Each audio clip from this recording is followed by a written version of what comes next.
his obsession for forbidden knowledge and lust for power. I feel no pity for that would-be summoner. His terrible ambition for demonic power was his undoing. You merely hastened the inevitable.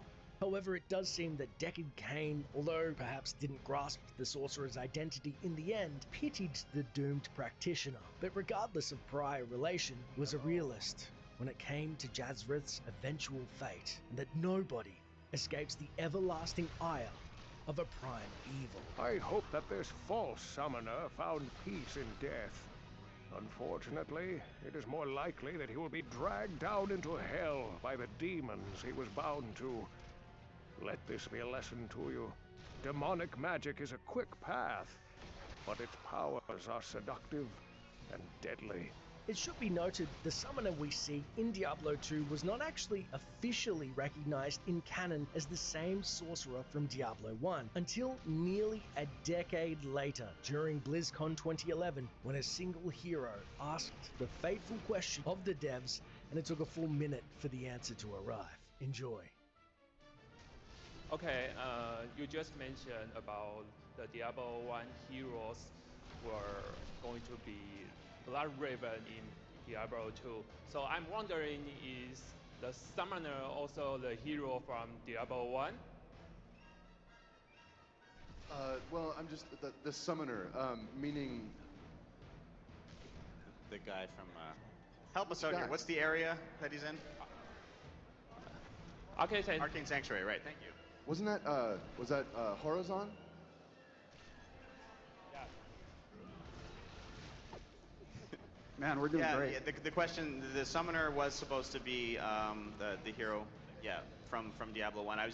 What I was asking when you asked the question without the mic was, did we confirm that or did we hint at it? I think we confirmed it. So yeah, I think That was the intent. I don't. Hopefully, it came across. Good thing I'm manning a lore panel. Yeah, thank you. Thank you very much. Horizon's urinal? Oh, journal. Oh, yes, well, glad you found it. Such a shame about those poor Harrow girls, huh? I shall miss them deeply. I mean, their conversations, of course. We've been fighting the 7 evils for the past 4 games in the Diablo series, and some of them over and over again. Well, who are these Lords of Hell, and why should we care?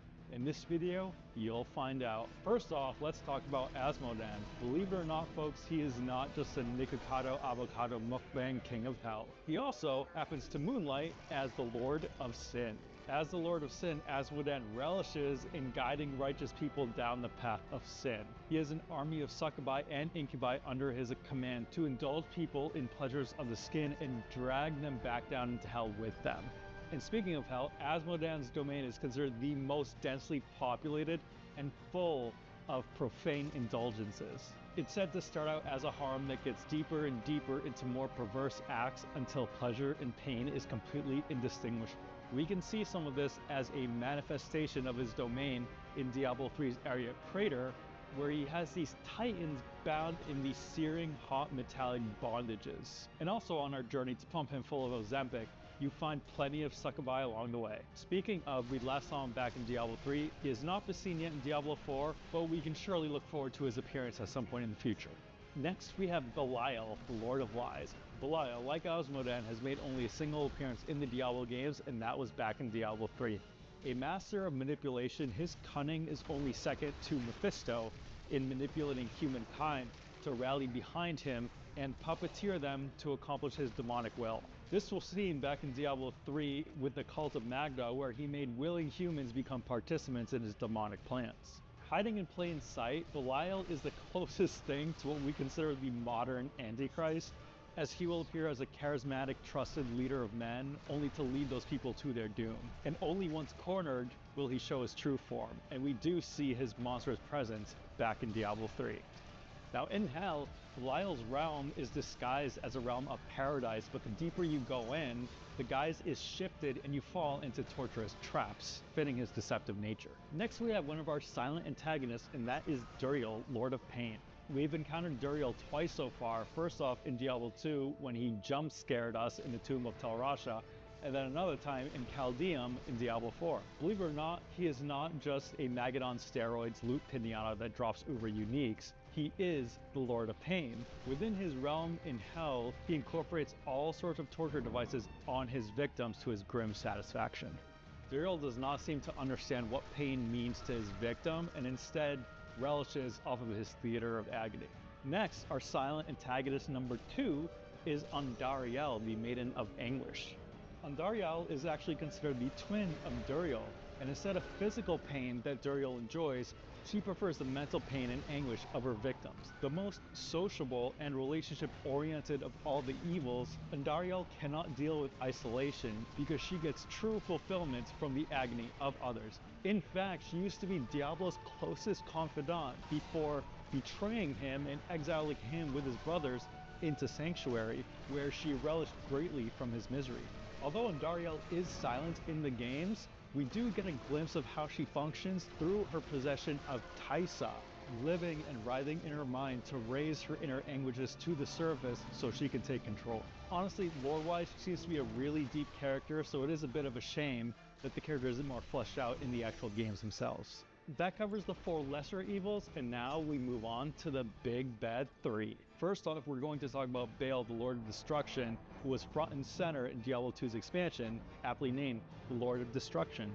Now, Baal isn't just a destroyer, he also loves creating. Ironically, although Baal is called the Lord of Destruction, his domain is the only one that's able to actually create as well. He loves breeding and creating demons for the sole purpose of destroying them.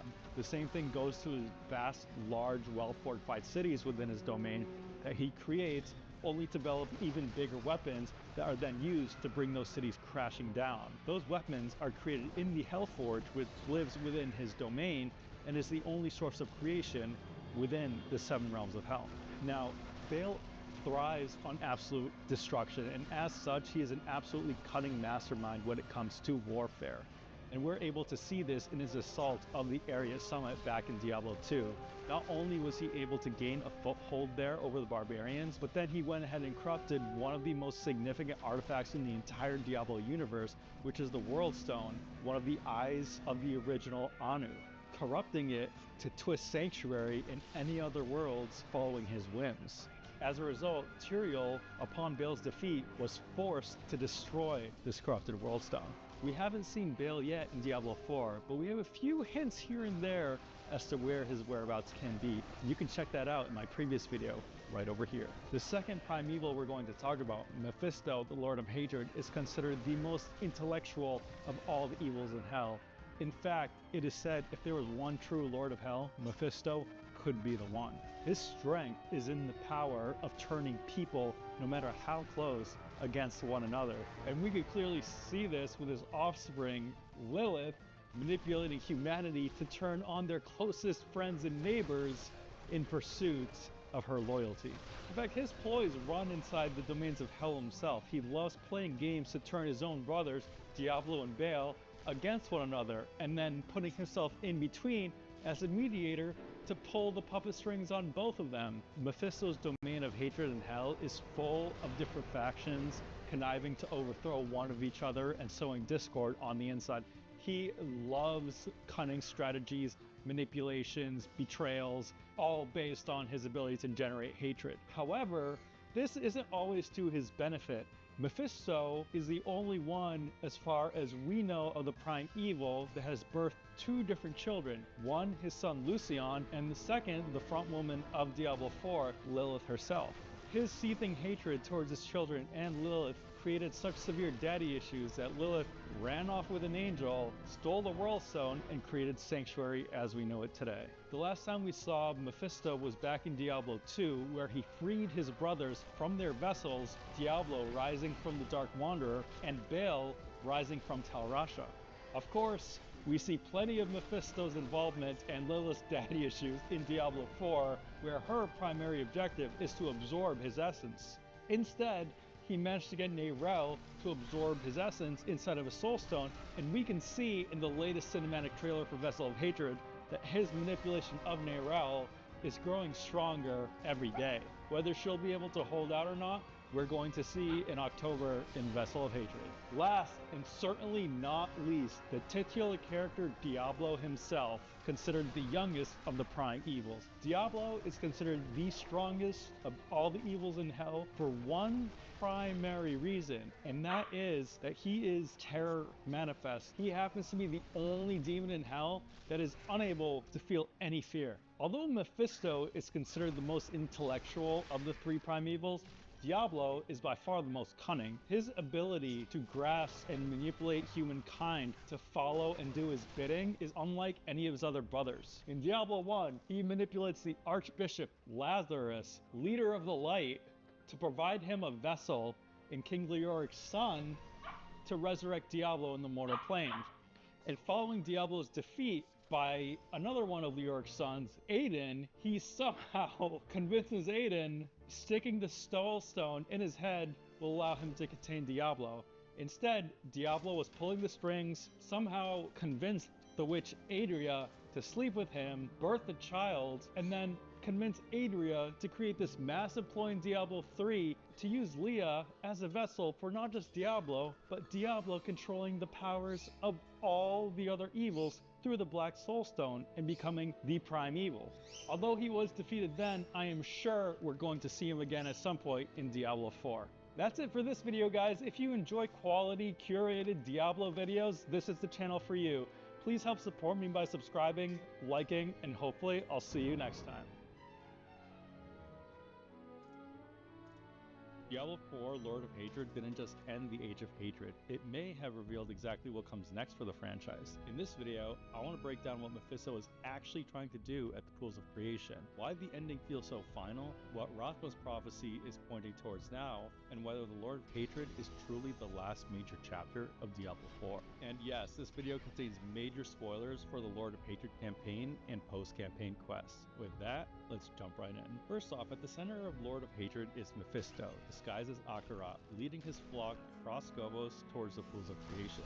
And this location matters a lot. The Pools of Creation are not just some sacred landmark, they are tied to the beginning of humanity itself. This is where Lilith and Inarius brought forth mankind by placing angelic light and demonic blood into the pool. In the same way the World Stone had the power to shape worlds, the pools had the power to create light, or more importantly in this story, alter it. That second part is the key here. Mephisto wasn't simply trying to reach the pools for himself, he was bringing his flock there willingly.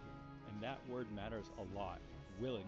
In Diablo 4, many of the rituals we've seen require more than just blood. They require consent, belief, devotion, or sacrifice from those involved. We see it at the beginning of Diablo 4, because Lilith's return required the blood of the willing. Elias also used willing sacrifices in his rituals, like when he imprinted Andariel onto Thaisa. And in the Lord of Hatred announcement, Mephisto says the path to domination is paved with the sword of the willing. And that line wasn't just marketing, it was the entire plan. Mephisto needed his followers to believe Akarat was their salvation. He needed them to trust him, to follow him, to reach the pools thinking they were about to be redeemed. But they weren't walking towards salvation. They were walking towards a baptism from hell. And the eclipse was the trigger, the pools were the tool, and the flock was the offering. And if Mephisto had succeeded, I don't think he was simply trying to create a stronger armory of monsters. He was trying to transform humanity itself, possibly into something like Nephilim, but corrupted by hatred, stripped their free will, and bound to the Lord of Hatred's command. That would give Mephisto something terrifying, an army strong enough not only to dominate Sanctuary, but potentially to challenge both heaven and hell. That is why this plan is so much bigger than a simple invasion. Mephisto wasn't just trying to return, he was trying to win the eternal conflict. Now, the eclipse itself was not random either. Earlier in the campaign, when we visit Mount Cartius and the Oracle Queen, we discover a new piece of Rathma's prophecy. I saw a wise man with 7 arms drown the sun in hatred's blood. That line is almost certainly referring to Mephisto, disguised as Akarat.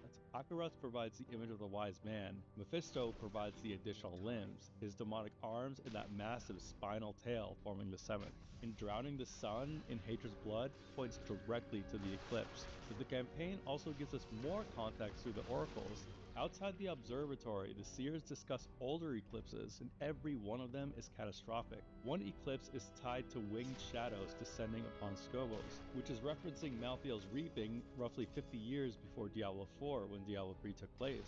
Another describes spores rising from the earth and Celestia being lost, explaining why that place is abandoned and overrun. And the oldest recording refers to the waters rising, the moon smothering the sun, and Atanos sinking